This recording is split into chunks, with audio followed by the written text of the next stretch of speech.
What are the economics behind the economy not being able to handle higher interest rates? Which rates?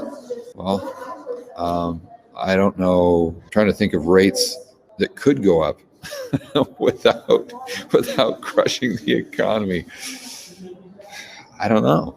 I mean, I don't think mortgage rates could go up without crushing the housing market. I mean, and we say up. I mean, what is up? At 10 basis points, that's not going to crush the housing market. When people say going up, the first thing that I think of in my mind is rates going back to normal. And so what is normal?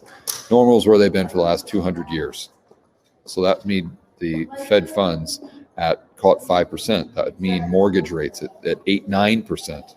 And those numbers sound laughable right now. They seem impossible. But we have to realize that just a few years ago, that was normal. And it has been for 200 plus years. So, I mean, go back to the 1800s, for heaven's sakes. Look at what the interest rates were. So it's not like we don't have a long history of data. It's not like we don't have a very big data pool on interest rates. It goes back a long, long time.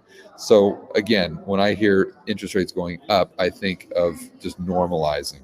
So let's think through the sovereign debt. The U.S. government rolls over. I mean, I was talking to Luke Groman, not the other day, but in one of our past interviews. You know, Luke's a great buddy and a brilliant, brilliant guy. And he was talking about that in 2019, the government had to roll over almost $11 trillion in debt. 11 trillion. So many people look at the 27 trillion the government owes and think it's like a 30-year fixed rate mortgage. It's not. It's not. A lot of that's very short-term debt that they have to roll over. So if interest rates go up, they've got to roll over all that debt at a higher interest rate. And right now, I would say the average interest rate they're paying on the 27 trillion is sub 2%.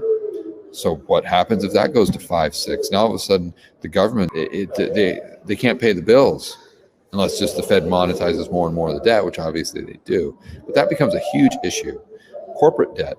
Look at what happened that the Fed had to come in and buy all the junk bonds and through the special purpose vehicles and the corporate debt. Because why? Because corporate debt is at an all-time high, and those rates readjust when they have to roll them over. They don't have a 30-year fixed rate mortgage. So when those rates roll over, it crushes profits. It crushes the stock market. It brings the stocks down in price, which then crushes the economy because the whole economy is built on asset prices.